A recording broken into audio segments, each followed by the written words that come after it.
What is up, NFL fans, and welcome back to another episode of the NFL Whip Round. I'm Jeff Hartman, joined by Coach Kevin Smith. What's up, Coach? How's it going?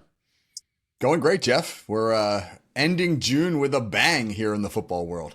Yes, absolutely. And we're recording this on June 30th. Obviously, by the time you hear it, it'll be July 1st. And I'll tell you what, we're in the home stretch, but man, blockbuster deals are all over the place. They can happen when you least expect it. That's what happened with the Steelers and Dolphins, where they execute what I would describe as a blockbuster trade. We'll get to that in a second. The Steelers, let's go over what happens here. In case people did not hear this, I'm sure they did if they follow the National Football League. The Steelers send Minkah Fitzpatrick and a 2027 fifth-round pick to the Miami Dolphins. The Steelers receive, in that trade, cornerback Jalen Ramsey, tight end Jonnu Smith, and a seventh-round pick in 2027. So there's a 2027 pick swap there. Coach, let's just get to first and foremost, what was your knee-jerk reaction when you heard and saw the Steelers-Dolphins deal? Well, initially, of course, there's a little bit of shock because as a Steelers fan, Minkah Fitzpatrick considered one of the cornerstones of that defense. But when you start to process it and you begin to think a little bit about it from a football perspective, it does make sense because you have Minkah Fitzpatrick, who's 28 years old. You've kind of read a little bit about maybe he's not the playmaker he once was. You look at how he's been used in Pittsburgh the last couple of years. He has not been used in a dynamic role. His first 4 years in Pittsburgh, he had 17 interceptions. His last 2 seasons in Pittsburgh, he's had 1 combined interception. He's being used more and more as a back-end player, and that's not that hard to replace. I mean, if you're looking for a catalyst for your defense, that's hard to replace. If you're looking for a shutdown corner, that's hard to replace. If you're looking for a cover 2 safety or a back-end safety, you can find those guys. So my suspicion is the Steelers felt like what they needed at corner, a shutdown man corner, was harder to acquire than what they were getting from Minkah Fitzpatrick at safety, and so they made the move. Well, and then the flip side of this is, what does Jalen Ramsey have left? Because there's a good friend of mine who's a Dolphins fan said his 2024 tape is not very good. He said he got beat a lot, but then again, he didn't look motivated. The Dolphins weren't any good. I don't know. Jalen Ramsey is he in the same category as what you just described with Minkah Fitzpatrick? I think it depends. Again, what are they going to ask him to do? I think he'll play some man. I think they'll probably play him in the slot. He's played in the slot some. I think this gives them the flexibility now to take one of their veteran safeties. I don't know which one it will be, either Jalen Ramsey or Darius Slay, and now get them reps at safety, which is going to be a position group where the Steelers, I wouldn't say they have a hole there. They really like Deshaun Elliott. They just signed him to a contract extension. And people raved about Juan Thornhill, who they signed over from the Browns during free agency. And if you're looking for a third guy, they've got some pieces there, but you could easily move one of those veteran safeties. We've seen corners do that in the past. The Rod Woodson types move to safety later on in their careers. And I wouldn't be shocked if the Steelers experimented with either Slay or Ramsey in that role. So we're talking about secondaries. Is the Steelers secondary, in your opinion, better or worse with the addition of Ramsey and the departure of Fitzpatrick? I want to say better because I want them to be better, obviously. But I think they have a lot of flexibility now because, again, they've got multiple players who they can move in and out of various roles at both corner and safety now. And it's really going to depend on how well defensive coordinator Terrell Austin can coach those guys up and prepare them for their roles. But I think they have a pretty diverse secondary. Okay, now that wasn't the only piece of the puzzle that got moved. We talked about the pick swap. It's not even in 2026. It's in 2027. That is down the road. But tight end Jonnu Smith comes to Pittsburgh, and he reunites with his former offensive coordinator and Arthur Smith in their time in Tennessee. It's like they're getting the band back together, Coach. What do you think about Smith coming to the Steelers, and what does he add to that room in terms of tight end / receiving depth? So it's interesting. Arthur Smith really likes to operate out of big tight end groups, as you said. Steelers ran more 13 personnel with 3 tight ends than any team in the league last year. And when they ran 12 personnel, which they did at a high frequency, they were top 5 in the league in use of 12 personnel. they weren't great at it. They had a fairly low EPA out of their 12 personnel group. And I think that's Arthur Smith's comfort zone. So it looks like what they're doing is they're saying, he needs the pieces to run his offense effectively. They don't feel they had him last year. And now that you got this Swiss Army knife guy in Jonnu Smith who can play some fullback, some tight end, some H-back. You can put him in the slot. And I think that that's something Arthur Smith's really comfortable with. I think the interesting thing will be this. Aaron Rodgers has been more of an 11 personnel quarterback throughout his career. He likes the 3 wide receivers as opposed to the 2 or 3 tight ends. How will that little tug of war work out? Will there be a compromise there? Will Smith be like, no, look, you're only here for a year. We're running my offense. Be very interested to see that play out. Well, that was my next question, was going to be, how does this mesh with Aaron Rodgers and what he wants to do? I've heard people say that Smith is versatile enough that he could potentially split out and be more like a receiver. If you look at Arthur Smith's track record, they don't necessarily need 2 dynamic wide receivers. I mean, his most successful years in Tennessee, correct me if I'm wrong, Coach, he had A.J. Brown, a dynamic number 1, and then he had guys like Jonnu Smith that were rounding out and they had a good running back in Derrick Henry. Those are 2 elite players. Let me say that first and foremost. I don't want to make it sound as if Derrick Henry and A.J. Brown are just some run-of-the-mill running back wide receiver duo. But I don't know. How do you see this playing out in Pittsburgh on offense? Well, who reminds you of A.J. Brown as a wide receiver? The guy you went to Ole Miss with. Yeah, DK Metcalf, right? Yeah. So you have an A.J. Brown type in that offense. I won't say that Pittsburgh's running back room has anything resembling Derrick Henry, but you do have 2 backs now that really fit Arthur Smith's scheme well, much more so than what they had last year. It feels like he's trying to recreate some of what he had in Tennessee. I would think that current Aaron Rodgers is probably fairly equivalent to where Ryan Tannehill was when he was Tennessee's quarterback. And if you can produce that offense that runs the ball well, controls the clock, averages about 24 points a game for the Steelers, I think that's a winning recipe. Oh yes, that'd be great. I mean, 24 points a game, you're lighting up the scoreboard for the Steelers. I mean, we're used to 17 and 18 points per game. You kidding me? Get out of here. All right, so this is interesting. Let's go to our next topic, which piggybacks off of that discussion of the blockbuster trade with the Steelers and Dolphins. On paper, because we won't know how this actually comes to fruition until they get on the field, who do you think wins this trade on paper? If Minkah Fitzpatrick can continue to be the guy he was in his, it's hard to say in his prime because he's still in his prime. He's only 28 years old. But if he can be the guy who he was a couple years ago in Pittsburgh, then he's clearly one of the best safeties in the NFL. And that gives Miami the edge in the trade because Jalen Ramsey's on the downside of his career, and Jonnu Smith, while he's a nice fit for Arthur Smith's offense, I don't think holds tremendous value throughout the league. That said, if Minkah Fitzpatrick has regressed, which again is what a lot of people are beginning to say in and around the Steelers, they wouldn't have parted with him if they felt like he was still the player he was 3 and 4 years ago. Then I think Miami probably loses this trade because they give up 2 pretty good pieces and they don't get back in return maybe what they're anticipating. If you're a Dolphins fan, because obviously we're speaking about this from a Steelers perspective, if you're a Dolphins fan, how do you view this trade? You're getting rid of Ramsey and a hefty contract, mind you. His contract, he redone it before the 2024 season. He's got void years in it. Jonnu Smith is in the last year of his deal, so you got to weigh that into it. But how are you viewing this trade as a Dolphins fan? I'm curious what the Dolphins are trying to accomplish with this trade, other than to move on from Ramsey, who was disgruntled and did have the big contract. Now, remember, Minkah Fitzpatrick couldn't wait to get out of Miami either. Now, that was a different coaching staff, so he may have a different attitude about coming back, but it's not like they're acquiring a guy who left on great terms either. So it's a little confusing from that perspective.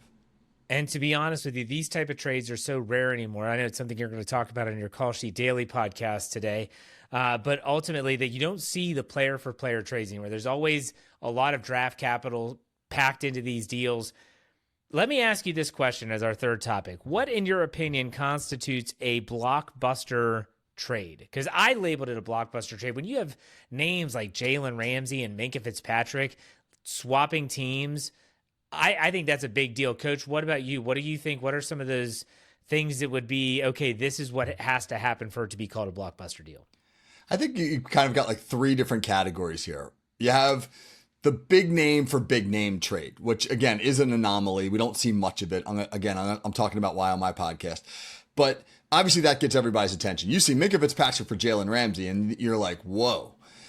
Or you see a team move a young piece that is thought to be a building block for a franchise. You know, like if you moved a guy who was still on his first contract and had done some good things, maybe he's not a superstar, but he's a guy who you expect to be a piece of that organization for a while. Like let's say the Pittsburgh Steelers decided that they wanted to move a player like a Zach Wilson, or I'm sorry, Zach Frazier, the center, right? You know, and you'd be like, whoa, I thought he was going to be a building block on this team for a while. And then I think the third type of blockbuster is when you just get the dump trade, where the team trades a big name guy or a bunch of players because they're trying to get out from under a lot of salary and rebuild a lot. You know, so there are several different categories of it, but it has to be the type of trade where you sort of sit up and you go, it catches your attention and you say, all right, what are they doing? What are they up to there? Because I think that's the intrigue in this one. All right, what are both teams doing? I still don't know. I honestly still don't know. I'm like, I don't know. You're addressing one need while creating another. That's what I feel like in this situation for the Steelers. But, you know, I want to ask you about trades in general, because I view trades in the National Football League a lot like when you're looking at potentially trading in a car. So when you're trading in a car, you have that sweet spot, right? You don't have a lot of miles on it, still running well. You might see this vehicle as like, man, this thing could start breaking down soon. If I'm going to maximize my return, I need to trade it in now. And if you're not going to do that, well, you want to hold on to that thing until the wheels fall off. I feel like that is the same way with NFL trades. Bill Belichick was known for getting rid of that car, proverbial car, when he could maximize his return. And everyone was like, what is he doing? Why is Belichick trading this player who, like you said, would be considered a cornerstone? Richard Seymour comes to mind. When he ships him to the Raiders, everyone's thinking, oh my gosh, he's getting rid of Richard Seymour. He saw that the end was near and I need to be able to get maximum return. The Steelers typically do not do this, and that's why I'm stunned that they got rid of Minkah Fitzpatrick. You said 28 years old. He did have a high price tag, $25 million cap hit this year. I don't know. Do you think that more teams should go the way of what the Steelers did with Minkah Fitzpatrick and try to part ways with guys a year or two too early, or just hold on to it till the wheels fall off? I think it varies by position. There are certain position groups where you can get away with a player who maybe doesn't quite have the same game that he once did. I think that can be true in the offensive line where a bunch of guys are working together. But when you get out into space, the more you're out into space, I think it's better to move on early because those types of players get exposed. And when they get exposed, it winds up with points on the board for the other team. And that's a problem. So I would move on before a year too early on a wide receiver or a D-back or even a running back than a year too late, because we've seen what a year too late looks like with those guys, and it's not pretty. As a Steeler fan, I got to ask you, what about pass rusher? I am very conflicted over the TJ Watt situation. I love TJ Watt. I want the Steelers to do right by him. But if they give him $40+ million a year for multiple years, they will make a mistake. Do you think this trade in any way, shape, or form is a shot across the bow to TJ Watt? Like, hey, man, we just shipped Minkah to Miami. If you don't think we won't do it, we will. I don't think they will. But then again, if you asked me yesterday, would they trade Minkah Fitzpatrick? I'd say, hell no, they're not trading Minkah Fitzpatrick. You think this has any type of ripple effect with those negotiations with TJ Watt? I think it actually benefits them because they're saving money on the salary cap by moving Minkah, correct? I mean, well, Jalen Ramsey kind of negates it. His contract's pretty hefty. Now, I would assume that Omar Khan's going to want to redo a deal. Yeah. And so we'll have to see if that happens. But as of right now, it's kind of a tit for tat situation. If you look at all the moves the Steelers have made, I mean, they move on from Pickens, they bring in Metcalf, they sign Aaron Rodgers. It feels like they're taking a shot this year with the expectation that we think we have the pieces to be able to compete for the AFC Championship. And bringing in Ramsey solves what has been for them one of their biggest problem areas over the last several years, which has been that corner position. You now have, with Ramsey and Porter and Slay, a really good three-man safety or corner rotation with flexibility at the safety position. So I think that they feel like they're better on defense. And if they want to move on from Ramsey down, in a year or so, they can easily do that. That wasn't going to be as easy with Minkah. All right, we'll see if it has anything to do with TJ Watt. Let's start our fourth topic with this. Coach, what's your take on artificial intelligence, a little AI talk? Well, what's your take on that just in general? Well, I'm going to pump up Pez's picks right now because we talked about this with Pez. Pez has been beating a lot of the AI models on their picks. I've been noticing AI models picking the college football playoffs, picking the NCAA tournament, picking the Masters. They've been wrong on all of it. So AI is yet to make me go like, oh, whoa, this is the future of gambling right here. I have not yet found an AI model that I would deem to be impressive. What's your takeaway of it in general? Like just artificial intelligence being used so predominantly in our society. I think ultimately it will continue to make us lazier and less creative. I really do. I wrapped up my teaching career back in December.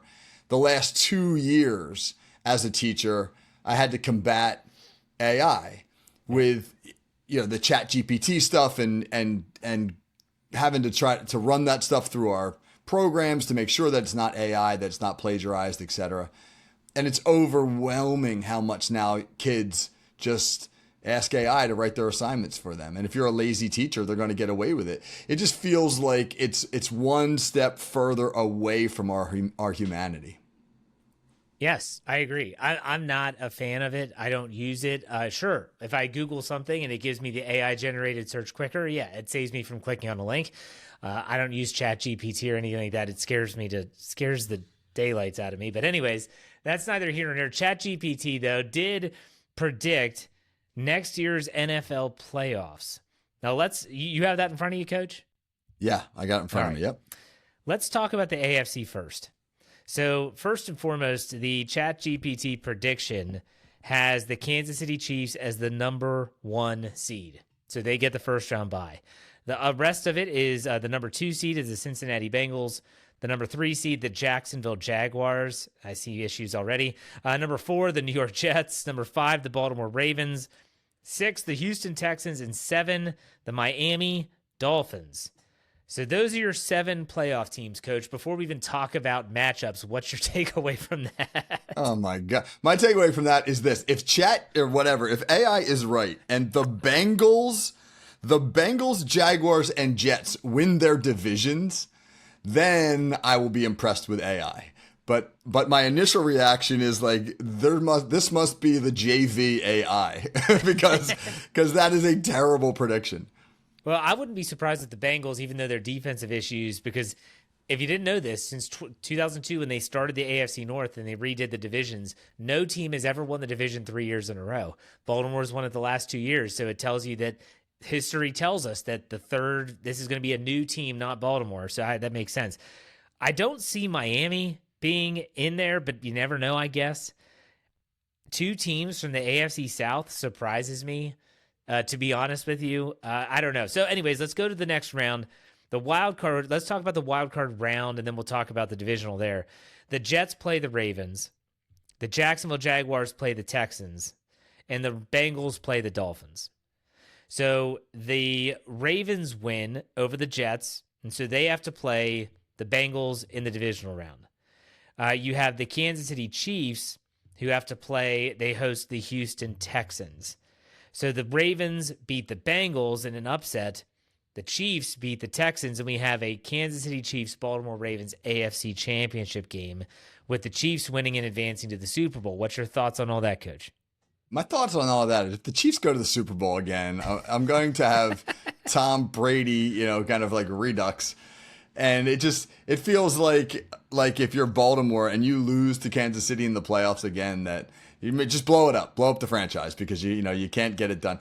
I just noticed the Bills aren't even in this playoff. Where the hell's Buffalo? Yeah, exactly. I didn't even notice it initially, but my goodness.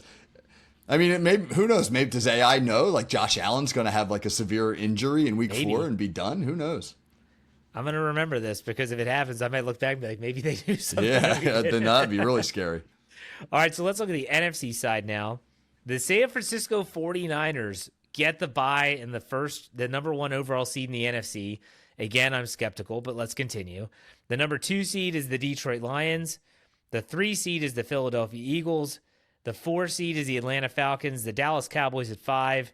The Packers at 6. And the LA Rams at 7. Now, outside of like the Vikings not even being in the mix here, I don't have a huge issue just with the teams that get in. I don't think San Francisco is going to be the 1 seed, but still, how do you view just the top 7 teams in the NFC? Yeah, I agree. Minnesota would be my exception here. I would take exception to. I think that they're going to make the playoffs, but otherwise, I feel that's a pretty good list. I think the 49ers are in for a big bounce back season. They've got a pretty friendly schedule, and provided they get healthy again, they should be back to form. I'm skeptical about Dallas. I think Dallas is an unbelievably overrated franchise. I would probably swap out Dallas and insert Minnesota there, but otherwise, I think that that's a fairly accurate field. Okay, so let's talk about the first round, wildcard round. The number 4 seed Atlanta Falcons play the Dallas Cowboys. The Cowboys win in advance. The Packers play the Eagles in a rematch of last year's playoff game. The Eagles win again in advance. The Detroit Lions and the Rams play. The Lions win. They move on in the Matthew Stafford revenge game. Then we have the divisional round. San Francisco hosts the Cowboys. What a traditional matchup that is in the NFL. San Francisco wins and advances to the NFC Championship. Philly and Detroit. Detroit wins as the 2 seed, and they go on to the NFC Championship game where the San Francisco 49ers beat the Detroit Lions to have a rematch of the Super Bowl 2 years ago. San Francisco, Kansas City, with, according to ChatGPT, San Francisco winning the Super Bowl. Coach, thoughts on that? I mean, you're tempted when you see that to maybe lay a few bucks right now on the Niners because I'm sure you'd get pretty good odds. Mm-hmm. But I don't see it playing out like that. It's interesting that there's a lot of faith here in the Lions because people feel like having lost both their coordinators and lost Frank Ragnow to retirement, some of their better players to free agency, that maybe they're going to take a step back. But for me in the NFC, until somebody proves it on the field, Philly is the team to beat. And I'd have a hard time seeing anybody take them out. But I think this for me, this is more realistic on the NFC side than the AFC side. I agree 100%. But if I were to bet, someone says you got to bet that this is accurate or not, I'll take negative odds and say that it's not. I don't think there's any way this is accurate. But stranger things have happened. I'm really pulling for any time AI fails because, like I said, it scares the bejesus out of me. Agreed. So let's go to our 5th and final topic here. Preparations for camp. You're a coach. You're getting down to the nitty-gritty. We only have about 3 weeks. What's a coach in an organization doing right now getting ready for training camp? I'm curious because is your staff on vacation? Are they coming back with like 2 weeks before to get all that? Like, what is happening in your opinion with the coaching staff getting ready for training camp? They're on vacation. They're on vacation right now. This is the downtime. And I live in a resort town where there are a lot of NFL people in town. I was down at our field on Monday. New York Jets starting left tackle Ola Fashanu, who was the number 11 overall pick in the 2024 draft, was at the field training, was using the high school weight room. It was amazing. By the way, he's 6'6", 312 pounds. And some of our high school kids were out there working out. The linemen looked like scatbacks next to him.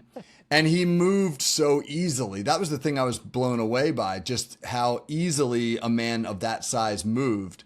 So that was cool to watch him work out. My son's playing in a summer league basketball team. Kevin Stefanski's son is on the team with my son.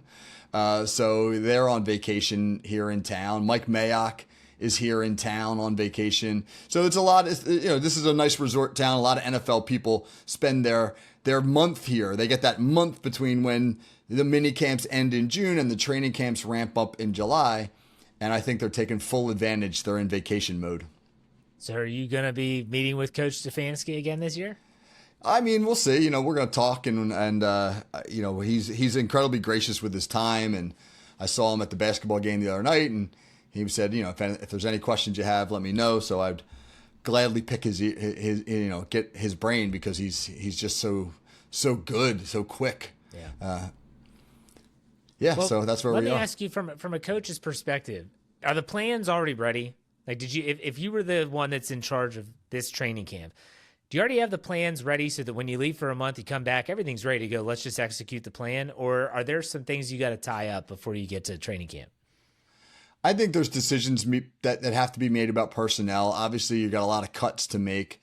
But as far as the scheme goes, that's what minicamp is for. You put a lot of your scheme in during the minicamp. I remember when Paul Gunther, the former Bengals defense coordinator, was working with me. He showed me their minicamp binder. It was thicker than an old phone book, and was basically like, this is just one install. We have 10 installs like this. And so you try to get as much of that in minicamp, because when you get to training camp, it's about evaluating personnel, and then you turn your attention to your opponents, and it becomes at that point about film breakdown and the scheme, the game plan. Well, it's going to be interesting. And I always find it, obviously I didn't coach football. And so you have this time period in between it. I coached a sport that was a spring sport. So you're coming right from school. Other athletes are getting right from basketball into spring sports. And so there wasn't this lead up. There wasn't this ramp up. So I always find that fascinating. Let's finish this up like we always do with a player profile. I figured it was poignant to talk about Minkah Fitzpatrick. If you think about his career, drafted in the first round in 2019 out of Alabama by the Miami Dolphins, disgruntled, didn't like being used in the slot and more as a cornerback, and he wants out. And so they trade him for a first-round pick to the Pittsburgh Steelers in 2019. I'm sorry, he was drafted in 2018. This is the 2019 draft. 2019 is when he's traded to Pittsburgh. And he finds his way back to Miami. It's kind of a full circle moment. I don't know if he'll finish his career there or not, but Minkah Fitzpatrick, man, he's had a hell of a career already. If it ends the way it is, still think he goes down as a very, very great Pittsburgh Steeler defender. I'm not going to say an all-time great, but one of. Coach, what's your takeaway on Minkah Fitzpatrick? I remember when he got to Pittsburgh, he arrived and was immediately making splash plays. I think he had 4 interceptions in his first 6 games, something like that. And he looked like a generational safety. And he had an excellent second season there, but then the Steelers kind of changed the way they used him. And I don't know if they've ever found, or if they ever found their way back. Did they ever rediscover the way to make him a playmaker again? The problem for Pittsburgh was they were not very good at corner, and they were getting beat deep a lot. And so they moved him back to like a back end safety so that he could take away a lot of those deep shots. If you remember, Jeff, you watched the All 22 film, there was a lot of snaps where Minkah Fitzpatrick is 20 yards off the ball at the snap. I mean, it's kind of the ultimate, like, we don't trust our corners defense. So, right, we're going to put Minkah back there like a damn punt returner and make sure nobody gets behind us. It'll be interesting to see if he can go back to more of a dynamic role in Miami. Their DC is Anthony Weaver.